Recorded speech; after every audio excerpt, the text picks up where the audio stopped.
Dans cette vidéo, nous allons voir comment déplacer un projet MS Project.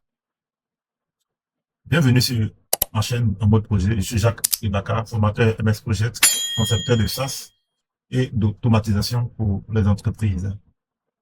Alors, il arrive que dans certains cas, un projet peut être arrêté ou peut être planifié, mais ne pas débuter pour l'exécution.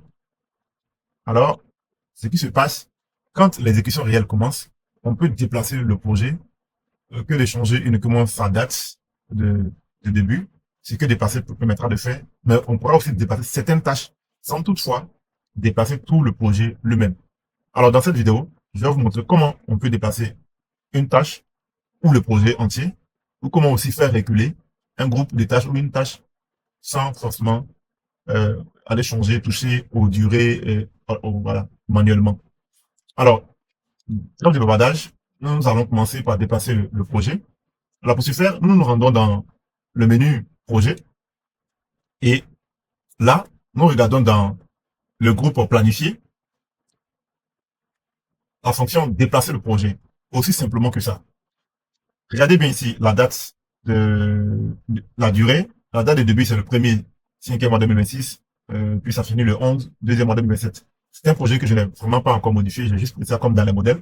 Je vous montre. Parce qu'on fait, on clique sur déplacer le projet. Il n'est pas oublié de cocher, dépasser les échéances. Parce que si c'est pas fait, ça ne veut pas dépasser les échéances. Maintenant, c'est parce qu'on veut aussi, on peut le laisser décocher. Dans le cas contraire, on le garde coché. Alors, ce que je fais, je suppose que c'est aujourd'hui que nous allons commencer notre projet réellement. Donc, je viens en août et je mets le 18 août. Simplement, je valide. Vous regardez bien, date de début, date de fin. Quand je clique, bon, ça c'était, voilà. Ce qu'il a fait, il a ramené le projet au 18, 8e mois 2026, mais en même temps, la fin aussi a décalé. Donc, comme ça, supposons que le projet a été planifié, mais n'a jamais été exécuté, et que maintenant, nous voulons l'exécuter maintenant, à la date d'aujourd'hui. Voilà ce qu'on peut faire. Ou encore, le projet a démarré, mais a eu une interruption, et donc, on veut dépasser. Ça, je le dis comme ça, de façon vague comme ça. Voilà, on veut ramener comme si le projet, c'est maintenant que le projet allait démarrer. Voilà, on peut l'appliquer. Mais dans le détail, ça demande plus d'autres manipulations dans ce cas-ci, surtout que s'il y a eu des tâches qui ont été exécutées. D'accord? Ça, c'est le premier cas. Alors, supposons que nous voulons déplacer maintenant des, des tâches sans forcément, sans toutefois dépasser tout le projet. Donc, nous allons voir ce deuxième cas. Là, nous étions dans le menu, dans la barre des... Donc là, nous étions dans le menu projet. Nous allons changer de menu. Cette fois-ci, supposons que nous voulons dépasser que les tâches. Nous allons donc nous rendre dans le menu tâches et puis dépasser certaines tâches. D'accord? On peut dépasser deux, trois tâches ou plusieurs. OK? Donc, je me rends dans le menu tâches. Je regarde maintenant dans le ruban, dans le groupe tâches. Je vois déplacer.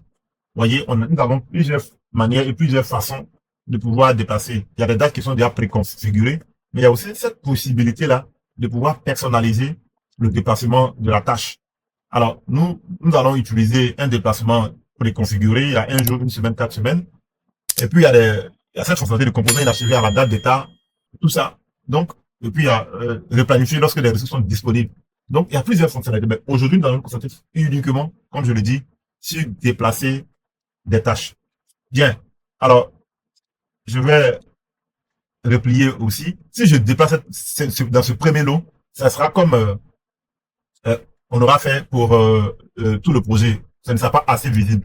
Voilà. Donc, je le garde comme ça et je vais venir. Voilà. Ou bien, bon, d'accord. Voilà. Donc, on revient à la date de début et je vais déplier des projets ici. Et non, pas ceux-là n'ont pas trop d'effet. Le menu par communication. Voilà. Je vais prendre ici. Donc, je vais essayer de dépasser ce bloc-là. Il démarre, ou cette étape, cette phase, il démarre le jeudi 10, 9e mois 2026 et finit le 13, 10e mois 2026.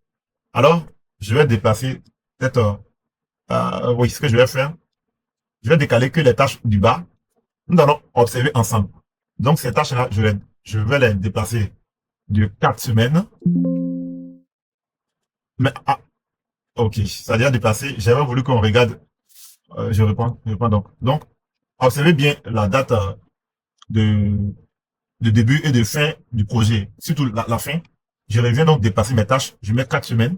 Vous voyez l'impact que ça, on passe au 11 troisième mois. Donc, ça a décalé vraiment de 1 mois à la fin. Mais ça n'a pas fait bouger les autres tâches. Vous comprenez maintenant l'importance de manipuler une telle fonctionnalité. Des tâches peuvent bouger. Même dans la même phase, des tâches ont elles seules bougé, mais la phase elle-même, c'est juste sa fin qui a bougé, pas son début. Par contre, si on voulait faire bouger le début de la tâche, en ce moment, je reviens simplement ici, hein, on a le début de la tâche, début de cette phase, on a le 10. J'aurais pu simplement faire venir dépasser cette tâche-là de 4 semaines. Quand je la décale, vous voyez, la date de début en ce moment-là bouge et ça peut bouger tout le reste du planning. Mais même aussi, même la date de fin.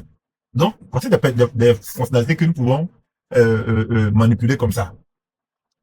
Nous avons fait décaler. Maintenant, supposons que dans la phase suivante, d'accord, nous décidons, mais ça n'aura pas forcément le même impact. Nous décidons par exemple de faire reculer une tâche de 4 semaines. Faisons un peu les dates. La phase initialement finit le mardi, commence le mardi 29, 9e mois 2026 et finit le mardi 10, 11e mois 2026. L'autre ici, c'est le jeudi 8, 10e mois. Donc, on a le 9, 29, 9e mois, le 8, 10e mois, 29, 9e mois, le 10e mois. Alors, qu'est-ce qui va se passer? Qu'est-ce qui va se passer?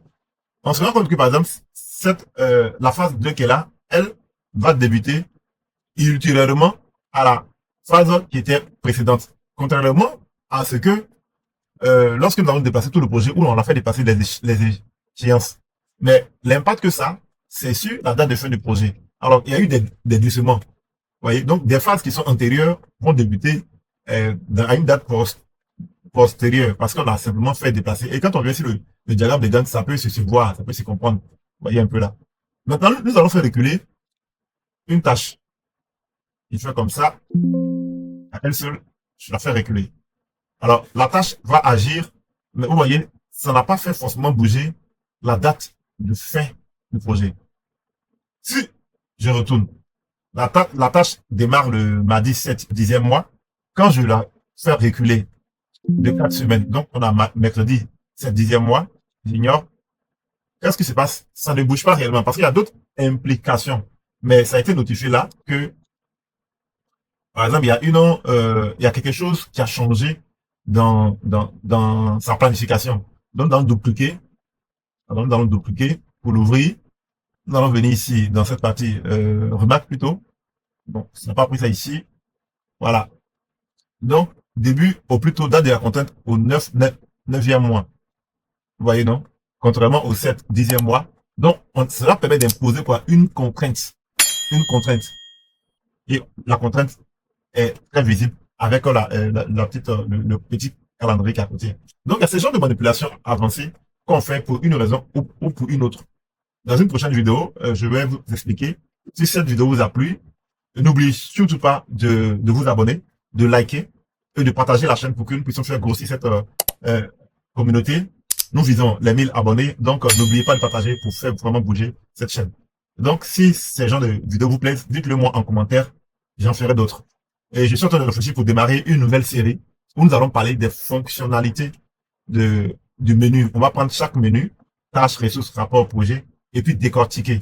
Donc, restez toujours jusqu'à la fin des vidéos, parce que à la fin que j'ai livré l'avancement des prochaines vidéos. À ciao et à la prochaine vidéo. Merci.